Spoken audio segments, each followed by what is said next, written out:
Hi guys, Bigg Boss Malayalam season 7 നാളത്തെ പ്രൊമോയ്ക്ക് വേണ്ടിയാണ് നമ്മളെല്ലാവരും ആകാംക്ഷപൂർവ്വം കാത്തിരിക്കുന്നത്. അതിൻ്റെ കാരണമെന്ന് പറയുന്നത് നാളെ ലാലേട്ടൻ വരുന്ന ദിവസമാണ്. അപ്പോൾ നാളെ ലാലേട്ടൻ വരുമ്പോൾ നടക്കാൻ പോകുന്ന സംഭവവികാസങ്ങളാണ് നമ്മൾ പറയാൻ പോകുന്നത് കേട്ടോ.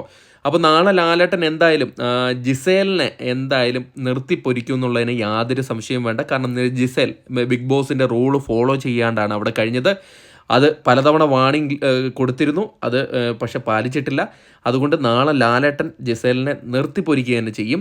പിന്നെ ഉള്ള ഒരു കാര്യം എന്ന് പറയുന്നത് ഇന്ന് നടന്ന സംഭവസുമായിട്ടുള്ള ജിസേൽ അനുമോൾ അടി. അപ്പോൾ അനുമോളിനെ നാളെ എന്തായാലും ലാലേട്ടൻ ചോദിക്കും. കാരണം ലാലേട്ടൻ ഫിസിക്കൽ അസാൾട്ടാണ് നടന്നിരിക്കുന്നത്. ലാലേട്ടൻ പണിഷ്മെൻറ്റ് കൊടുക്കുമോ ഇല്ലയോ എന്നൊക്കെ നമുക്ക് നാളെ നോക്കി കാണാം.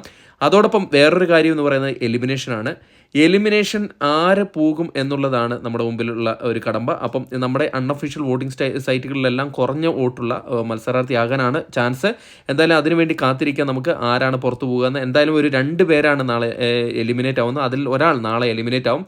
അതിനെക്കുറിച്ച് വ്യക്തമായ ഡീറ്റെയിലും കാര്യങ്ങളൊക്കെ നമ്മൾ പറയുന്നതായിരിക്കും. പിന്നെ ബാത്റൂമിൻ്റെ വൃത്തിയെക്കുറിച്ചും കാര്യങ്ങളെക്കുറിച്ചൊക്കെ ലൈവിൽ ചിലവരുടെയൊക്കെ കംപ്ലയിൻറ്റ് ഉന്നയിച്ചിട്ടുണ്ട്. അത് ലാലേട്ടൻ എന്തായാലും നാളെ എടുത്തിടും. പിന്നെ ഷാനവാസിൻ്റെ ക്യാപ്റ്റൻസിയെക്കുറിച്ചായിരിക്കും ലാലേട്ടൻ പറയാൻ പോകുന്നത്. അതോടൊപ്പം തന്നെ നമ്മുടെ അപ്പാനി ശരത്തിനെ കുറിച്ചിട്ട് എന്തായാലും ചില കാര്യങ്ങളൊക്കെ പറയും. അത് നോക്കിയിരുന്ന് കാണാം. അപ്പോൾ നാളത്തെ പ്രൊമോയ്ക്ക് വേണ്ടി നമ്മളും കട്ട വെയിറ്റിംഗ് ആണ്. പ്രൊമോ വന്നാൽ തന്നെ നിങ്ങൾ അപ്ഡേറ്റ് ചെയ്യുന്നതായിരിക്കും. അതോടൊപ്പം നിങ്ങൾ പ്രേക്ഷകരായ നിങ്ങൾ എന്തൊക്കെയാണ് ലാലേട്ടൻ ചോദിക്കണമെന്ന് ആഗ്രഹിക്കുന്നതും കൂടെ ഈ വീഡിയോയുടെ അടിയിൽ കമൻറ്റായിട്ട് രേഖപ്പെടുത്തുക. താങ്ക്